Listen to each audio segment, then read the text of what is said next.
शुक्लांबरधरं विष्णुं शशिवर्णं चतुर्भुजं प्रसन्नवदनं ध्यायेत् सर्वविघ्नोपशान्तये।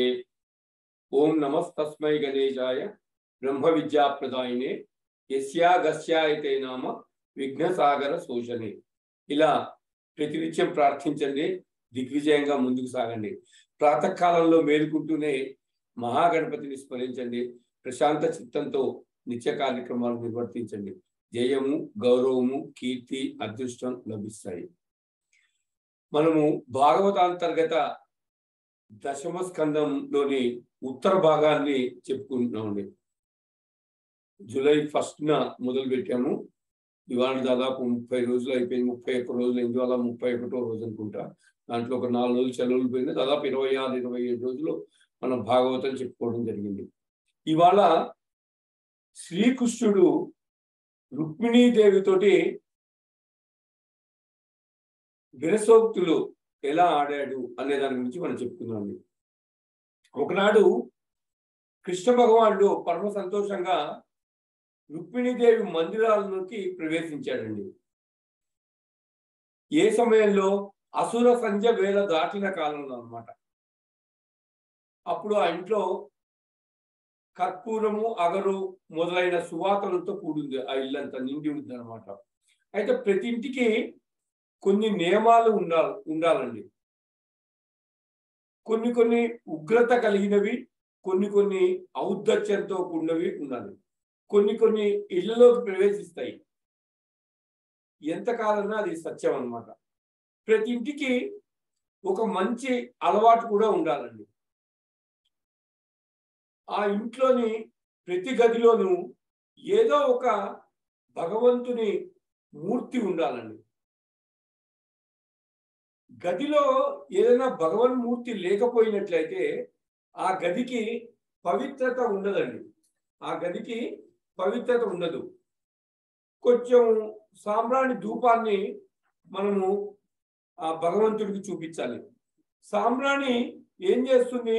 మన ఇంట్లోపల ఉండే అపవిత్రమైన వాతావరణాన్ని విడిచేయగల శక్తి ఆ సాంబ్రాణికి ఉంటుందండి.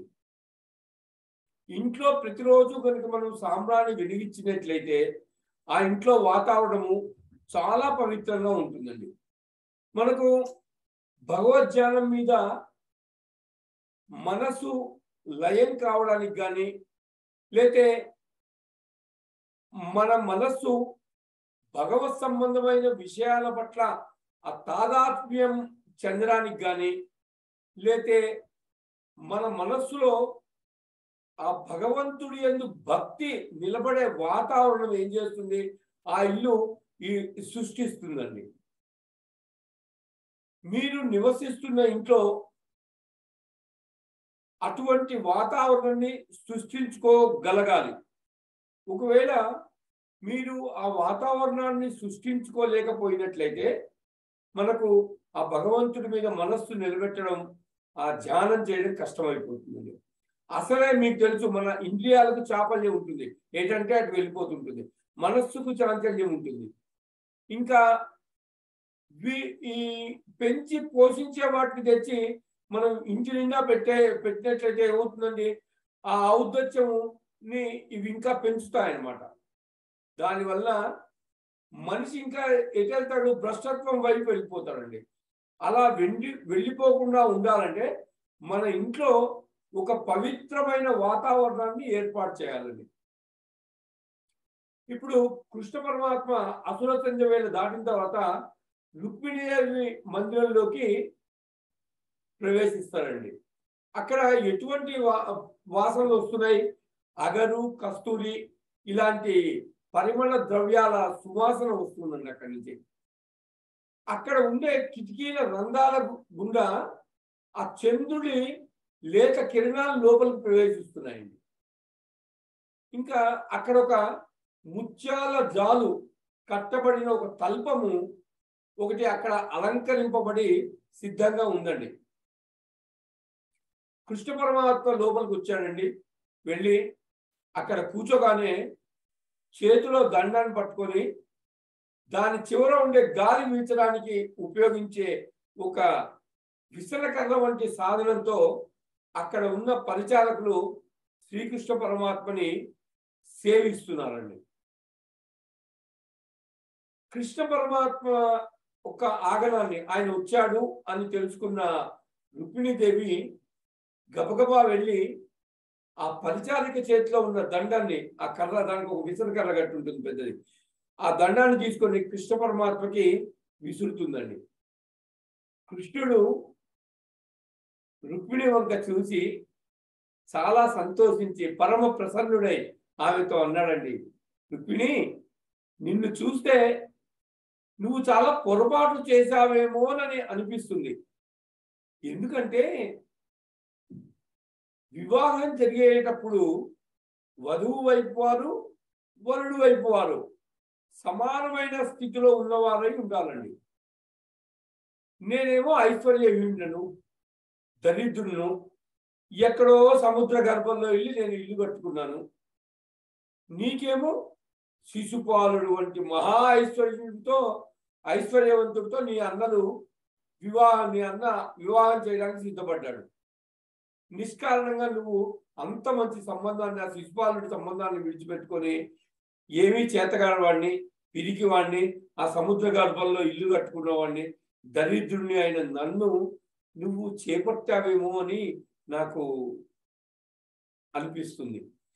నువ్వు చేసిన పొరపాటుని ఒకవేళ నువ్వు దిద్దుకోవాలని ఒకవేళ నీ మనసులో కోరిక ఉంటే అలాంటి అవకాశం కల్పించడానికి నేను సిద్ధంగా ఉన్నాను అంటాడండి కృష్ణ పరమాత్మ. ఒకవేళ నువ్వు ఏదైనా అనుకోని పరిస్థితిలో నిర్ణయం తీసుకొని నన్ను వివాహం చేసుకోవాలని నిర్ణయించుకున్నట్లయితే నీకు మళ్ళీ ఆ నిర్ణయాన్ని, ఆ పొరపాటుని దిద్దుకోవాలని నీ మనసులో కోరిక ఉంటే ఆ అవకాశం కల్పించడానికి నేను సిద్ధంగా ఉన్నానని కృష్ణ పరమాత్మ రుక్మిణితో అంటాడండి. అయితే నా పరిస్థితి ఏంటో నీకు తెలుసు అని చెప్తాడండి. లోకంలో ఉన్న వాళ్ళండి ఎలా ప్రవర్తిస్తారో మేము అలా ప్రవర్తించే వాళ్ళం కాము. మాది అటువంటి ప్రవర్తన కాదు. మేము ఎక్కడ ఉంటున్నామో అసలు పరులకు తెలియదు. చాలా బలంతో, వ్యగ్రతతో మదించి ఉన్నవారు మాతో శత్రుత్వం పెట్టుకుంటూ ఉంటారు. అంటే అందరు రాక్షసులు ఈ కృష్ణుడి మీద యుద్ధానికి వస్తున్నారు కదండి. మదించి ఉన్నవారు మాతో శత్రుత్వం పెట్టుకుంటూ ఉంటారు. నేను ఎప్పుడు సింహాసనాన్ని అధిరోహించి పరిపాలన చేయను. నేను సింహాసనం మీద కూర్చోను, పరిపాలన చేయను. ఎప్పుడు నేను ఈ నీళ్లలో ఎక్కడో ఒక్కడ దాక్కుని ఉంటాను. ఒకరి దగ్గరికి వెళ్ళి నేను యాచించేవాడినే కానీ నాకంటూ ప్రత్యేకంగా ఐశ్వర్యం ఏదీ లేదు. నేను గోపవంచంలో పుట్టాను. నాకు ఐశ్వర్యవంతులు ఎవరు చుట్టాలు లేరు. మోక్షం కోరేవారు, ఇల్లు వదిలిపెట్టిన వారు, సంసారాలు వదిలిపెట్టిన వారు, ఇలాంటి వాళ్ళందరూ నాకు బంధుజనము. మేము ఎలా ప్రవర్తిస్తామో ఎవరికీ తెలియదు. మా ప్రవర్తన చాలా గూఢంగా ఉంటుంది.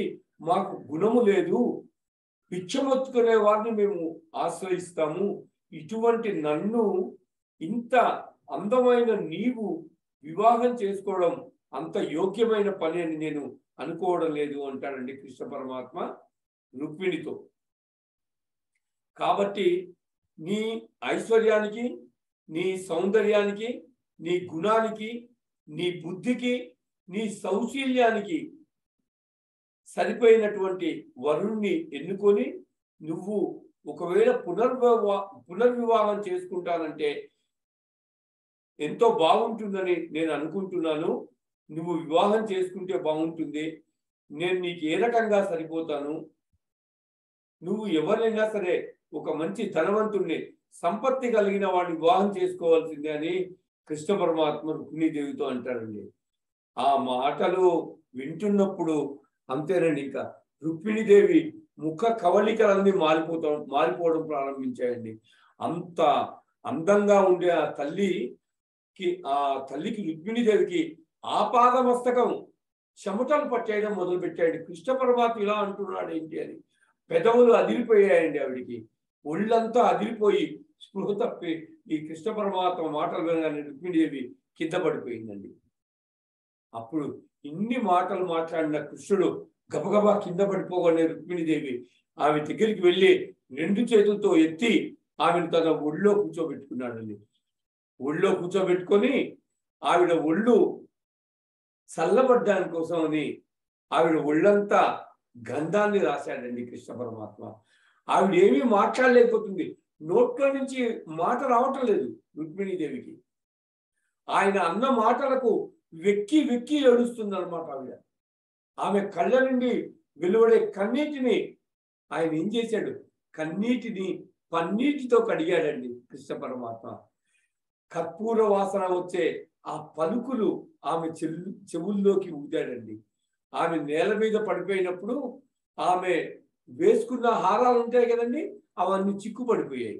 వాటి చిక్కులన్నీ విడదీశాడు. విడదీసి గుండెల మీద చక్కగా అమర్చాడండి కృష్ణ పరమాత్మ. చెమట పట్టేసింది కదా ఆవిడ మొహమంతా. ఆవిడ నుదుటి మీద ఉన్న కుంకుమ కరిగిపోతుంది. ఆ చెమట బిందువులు ఇలా వస్తుంటే ఆ కుంకుమ అక్కడ కరిగిపోతుందండి. ఆ నుదుటి కుంకుమను ఏం చేశాడు పరమాత్మ? చక్కగా దిద్దాడు. దిద్ది ఒంటికి పట్టింది లేదని చెమట, ఆ చెమటంతా తుడిచేశాడండి. తుడిచేసి తామర పువ్వు రేకులతో చేసిన ఒక పెద్ద విసరకర్రని తెప్పించాడండి పరిచారికలతోటి. తెప్పించి దాంతో ఆ రుక్మిణీదేవికి విసరడం ప్రారంభించాడండి. అమ్మవారికి ఉపశాంతి కలిగేటట్టు, ఆమె ప్రసన్నమయ్యేటట్లు ప్రవర్తించి ఆవిడని ఏం చేశాడు? రుక్మిణీదేవిని తన ఒళ్ళో కూర్చోబెట్టుకొని, అదేంటి రుక్మిణి, నేను నీతో 2 విరసోక్తులు ఆడాను, ఆ మాటలకే నువ్వు ఇంత నొచ్చుకోవాలా? అలా పడిపోయావేంటి అని కృష్ణ పరమాత్మ రుక్మిణీదేవితో అంటాడండి. అసలు కృష్ణుడు లాంటి స్వామి భార్యతో వివాహం చేసుకున్న భార్యతో ఇలా మాట్లాడవచ్చండి? ఈ అనుమానం మనకు రావచ్చు. అలా మాట్లాడడానికి కృష్ణుడు ఒక కారణం ఉందండి. రుక్మిణీదేవి యందు ఒక చిన్న దోషం ఉందండి. ఆమెలో ఒక చిన్న దోషం కలిగింది. అటువంటి చిన్న దోషాన్ని స్వామి కృష్ణ పరమాత్మ సత్యభామ యందు భరించాడు. కానీ అటువంటి చిన్న దోషాన్ని రుక్మిణీదేవి యందు భరించాడండి ఆయన. రుక్మిణీదేవికి కొంచెం అతిశయం వచ్చింది, కొద్దిపాటి అతిశయం వచ్చిందండి. అష్టమహిషులలో నేను పట్టమహిషిని.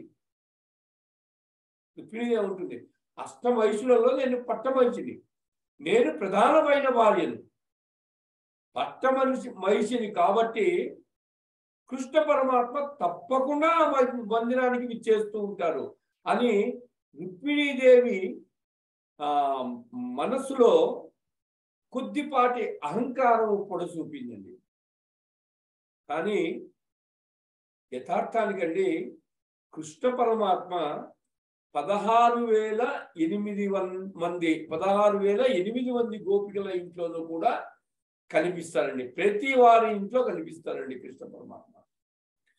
ప్రతి వారి ఇంట్లో ప్రతిరోజు ఉంటాడు. అందరితోనూ కీడించినట్టు ఉంటాడు. కానీ ఆయన అస్ఖలిత బ్రహ్మచారి. ఇది చాలా ఆశ్చర్యజనితమైన. కానీ ఆ పరబ్రహ్మ స్థితిని మనం ఊహించలేమండి. అది మన మేధస్సుకి అందే విషయం కాదు. రుక్మిణీదేవికి కలిగిన ఒక చిన్న అతిశయం పెరిగి పెద్దదైపోతే ఏమవుతుంది? ఆవిడ ఉపద్రవాన్ని కొని తెచ్చుకుంటుంది. అలా తెచ్చుకోకూడదు అని ఆవిడ అహంకారాన్ని కొంచెంగా తగ్గించే ప్రయత్నంలో రుక్మిణీదేవితో శ్రీకృష్ణ పరమాత్మ అలా విరసోక్తులు ఆడాడండి. ఆమె అలా ఆ ఉపద్రవాన్ని తెచ్చుకోకూడదు. ఆవిడ ఎవరండి? సాక్షాత్తు లక్ష్మీ అంశ.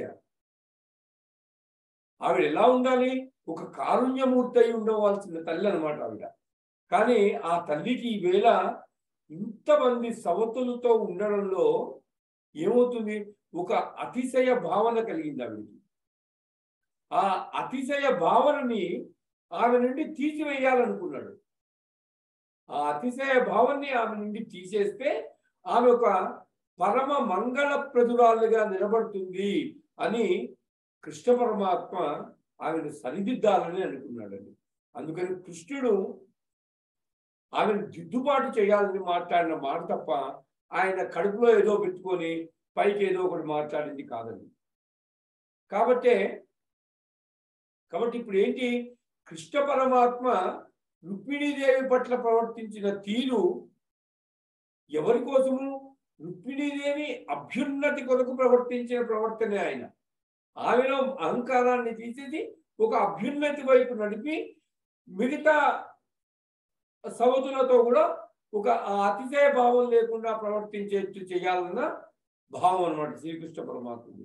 అప్పుడు శ్రీకృష్ణుని మాటలు విన్న తర్వాత అమ్మవారు చాలా అద్భుతమైన విషయాన్ని చెప్పిందండి. ఆవిడ అనింది, కృష్ణ మీరు చెప్పినవన్నీ పరమ యథార్థాలండి. మీరు చెప్పిన దాంట్లో ఒక్కటి కూడా అసత్యం లేదు. ఆవిడ ఒప్పుకుంది, అసత్యం లేదు.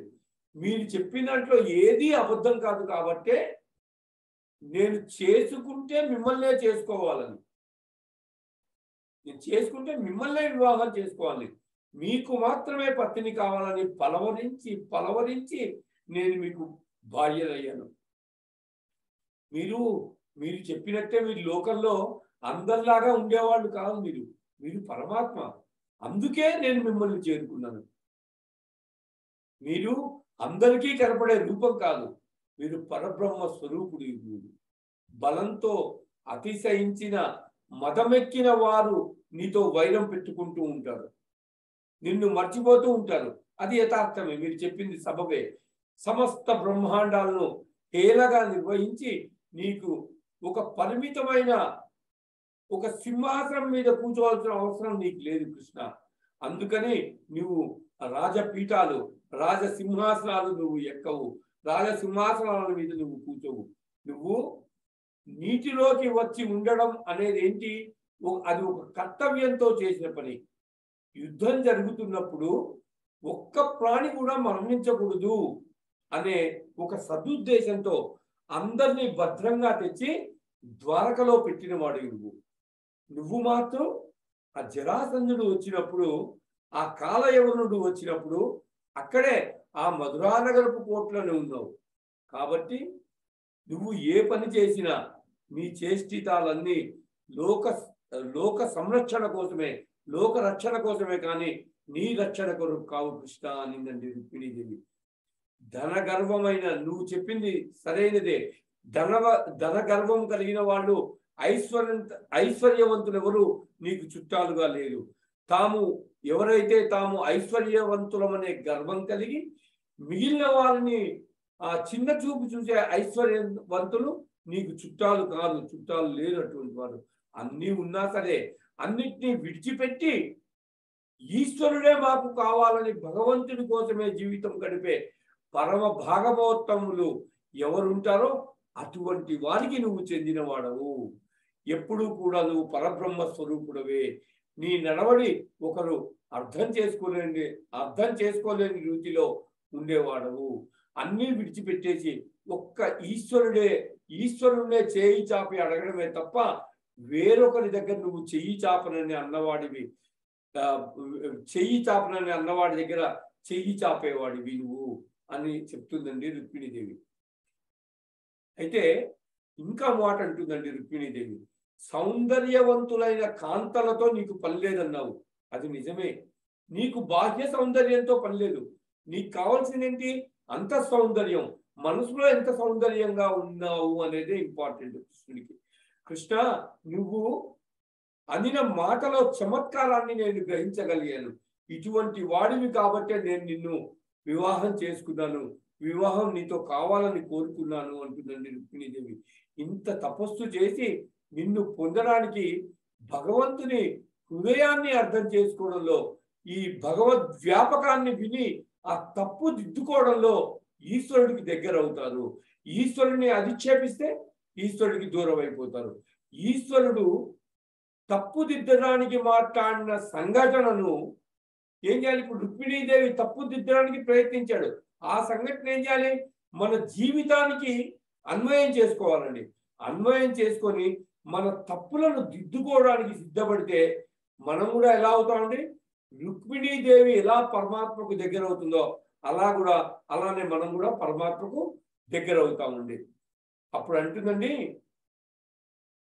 చాతక పక్షి అని ఉంటుందండి. చాతక పక్షికి ఒక లక్షణం ఉంటుంది. దానికి ఎంత దాహం వేసినా సరే అది భూమి మీద పడిన నీటి గుంటలోని నీటిని తాగదండి. అది నోరు పైకి పెట్టి మేఘం కురుస్తున్నప్పుడు పడే చినుకులు భూమి మీద పడక ముందే ఆ వర్షపు చినుకులను పట్టి తాగుతుందండి. అలాగే చిలుక ఉంది కదండి, చిలుక కూడా తాను తినవలసి వస్తే ఏం చేస్తుంది?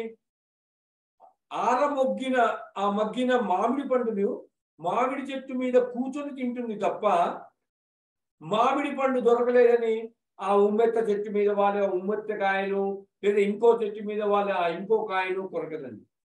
అలాగే మగనెమలి ఉంటుంది కదండి, మగనెమలి ఎప్పుడన్నా తాను నాట్యం చేయాల్సి వస్తే ఏం చేస్తుంది?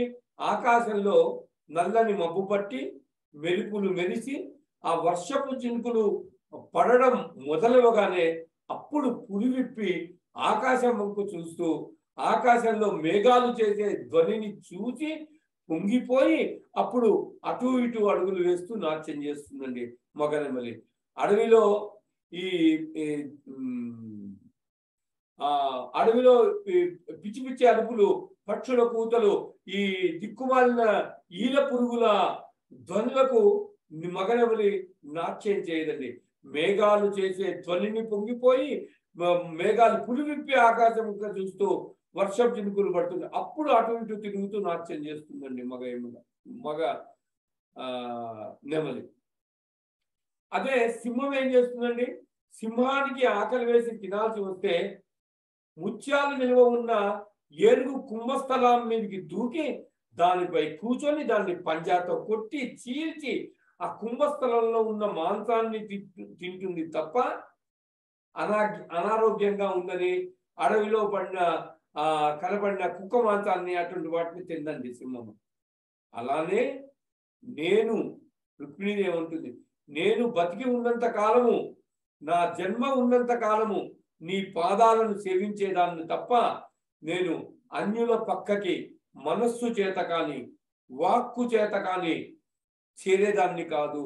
ఈశ్వర, నీవు ఇవ్వగలిగిన వరం ఉన్నట్లయితే నాకు దాన్ని ఇవ్వు అని అడిగిందండి రుక్మిణీదేవి కృష్ణ పరమాత్ముడు. కృష్ణుడు విరసోక్తి మాట్లాడితే అండి ఆవిడ ఎటువంటి ప్రతిజ్ఞ చేసి మాట్లాడిందో చూడలేదు రుక్మిణీదేవి. ఇప్పుడు ఆవిడ భగవంతుడి యొక్క పవిత్రతను తెలుసుకుందండి. అప్పుడు మళ్ళీ కృష్ణుడు అంటాడండి రుక్మిణితోటి, ఇంత ప్రతిజ్ఞ తీసుకున్న తర్వాత కృష్ణుడు రుక్మిణితో అంటాడు, రుక్మిణి, నీవు పరమ పతివ్రతము, ఆ విషయం నాకు తెలుసు. నీవు నిర్మలమైన మనస్సు కలదానివి, అది నాకు తెలుసు. చాలా వివేకం ఉన్నదానివి. చిన్నప్పటి నుంచి బాల్యం నుండి నువ్వు నన్ను ప్రేమించిన దానవు. ఎన్నడూ నా నుండి విడివడకుండా ఉండాలని నన్ను కోరుకున్నదానవు. పుట్టిననాటి నుంచి నన్నే స్మరించిన దానవు నువ్వు. అటువంటి దాని పట్ల నేను కొంచెం ఎక్కువగా మాట్లాడుంటే నా తప్పు సహించు రుక్మిణి అని కృష్ణుడు అంటాడండి రుక్మిణి దగ్గర. అప్పుడు రుక్మిణి అంటుంది, స్వామి స్వామి మీరు అంత మాట అనకూడదు స్వామి అని కృష్ణుడిని వారించిందండి. ఇప్పుడు రుక్మిణీదేవి బాహ్య సంపత్తితో పరవశించిపోయినది కాదండి, ఆమెకి అంతఃసంపత్తితో పొంగిపోయింది. ఈశ్వరుడి విభూతి ఎప్పుడైతే మీ యందు ప్రసరిస్తే అప్పుడే మీకు ప్రసరిస్తే మీకు ఆ ఐశ్వర్యం వచ్చిందండి. ఈశ్వరానుగ్రహం ఉంటేనే మీకు అందం వచ్చింది. ఈశ్వరానుగ్రహం ఉంటేనే మీకు ఆ యవ్వనము నిలబడింది. ఈశ్వరానుగ్రహం ఉంటేనే మీరు కదలగలుగుతున్నారు. ఈశ్వర సంకల్పంగానే కొద్దిగా మారినట్లయితే రాజులు ఏమవుతారండి? తరాజులు అయిపోతారండి. నల చక్రవర్తి అంటాడు వాడు ఈశ్వరానుగ్రహం పట్టి తప్పిపోతే ఏం పట్టాడంటే ఆయన నల చక్రవర్తి గెరిట పట్టుకొని వంట చేశాడండి. అందుకనే మనము ఎల్లప్పుడూ అండి ఈశ్వరానుగ్రహాన్ని నిలబెట్టుకోవాలి. భగవంతుడు మనకు ఇచ్చిన ఐశ్వర్యాన్ని ఈశ్వర విభూతిగా అనుభవించడంలో అతిశయము, గర్వము మనకు కలగకూడదండి. ఈశ్వరుడు ఎప్పుడు మన బాహ్య సౌందర్యాన్ని అడగడండి, మన అంత సౌందర్యాన్ని అడుగుతాడండి. బాహ్య సౌందర్యం ఈశ్వరుడి దగ్గర పనికొచ్చేది కాదండి. రుక్మిణీదేవి తన అంత సౌందర్యం చేత ఆ స్వామిని గెలుచుకుందండి. మీరు ఎప్పుడైనా సరే అండి, పరమాత్మని గెలుచుకోవాలంటే అంత సౌందర్యంతో గెలుచుకోవాలండి. మీ యందు ఉన్న విభూతి ఈశ్వర ప్రచోదనం అని మీరు అంగీకరించగలగాలి. మీకు ఉన్నది ఏదైనా సరే అది ఈశ్వరానుగ్రహమే అని మనము అనగలగాలి. సరే, ఇప్పటి వరకు కృష్ణ పరమాత్మ ఎవరి దగ్గరైనా నిలబడి తనని క్షమించమని అడిగిన సందర్భం ఉందా అండి? లేదు. మొట్టమొదటిసారి రుక్మిణీదేవి దగ్గర నిలబడి నన్ను క్షమించు రుక్మిణి అని అడిగాడండి. అంటే ఏంటి? ఈశ్వరుడు తన కింకరుడిగా ఉండాలని కోరుకున్న వాడి దగ్గర ఎలా ఉంటాడో చూడండి. ఇప్పుడు ఈశ్వరుడు అంత వసుడవుతాడని తెలియజేస్తూ మిమ్మల్ని మీరు సంస్కరించుకోవలసిన విధానాన్ని, ఈ విరసోక్తిని కృష్ణుడు రుక్మిణి పట్ల ఎలా ప్రదర్శించాడో చూపించిన మహోత్కృష్టమైన ఘట్టం అండి ఈ ఘట్టము. ఎలా కృష్ణుడు ఆ విరసోక్తిని రుక్మిణి పట్ల ప్రదర్శించాడు, ఆమె అహంకారాన్ని తెలియచెప్పి ఎలా ఆమెలో మార్పుని తీసుకురాగలిగాడు అనేది చెప్పేదే ఈ ఘట్టం అండి. రుక్మిణీదేవి ఏం చేసింది? కృష్ణుణ్ణి వశం చేసుకొని తన వాణ్ణి చేసుకుందండి. ఇది రుక్మిణి విజయం అన్నమాట. దాన్ని మనం ఏం చేయాలి? మన విజయంగా మనం మార్చుకోవడంలో ఎలా ఉపకరిస్తుందండి? భాగవతాన్ని వినడం చేత అది మనం పొందవలసిన విజయం అండి. భాగవతం వినడమే మనం పొందవలసిన విజయం అండి. అదే మనం పొందే విజయం. దానికోసం ఏం చేశారండి?